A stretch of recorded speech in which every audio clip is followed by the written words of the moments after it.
While South Africa builds the 4,800 megawatt Medupi coal-fired power plant and the similarly sized Kusile plant, PWC says the global trend is to move away from large-scale energy production to smaller-scale generation.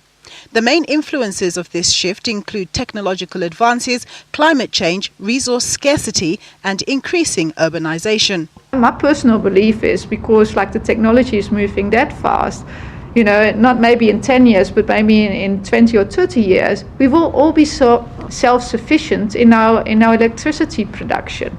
It will be like companies will produce their own electricity. They will have very efficient systems in place as well in the companies, and end consumers will produce their own electricity. Hoekstra says building large-scale power plants with long lead times could be risky, especially in the South African context where electricity supply is constrained. Already, companies and individuals that can afford to have begun sourcing alternative sources of supply. More broadly, generation within the continent needs a rethink too, because building large-scale plants and associated capital is an expensive exercise. Building transmission lines is very expensive. We need to see, can we actually maybe instead of building a transmission line, can we put a local type of energy grid in place in a certain community for poor people?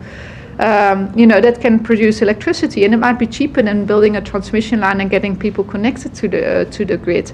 Hoekstra says as the nature of electricity generation changes, a whole new industry behind the meter is growing, that of instruments that promote energy efficiency, as well as growth in the area of electric vehicles and solar panels, among others. If PwC's outlook is right, with South Africa's plan to build a 9,800 megawatt nuclear plant, there's a risk that when such mega projects come on stream, South Africans will already have secured their energy demand needs through smaller scale dependency. Nompumelelo Siziba, SABC News, Johannesburg.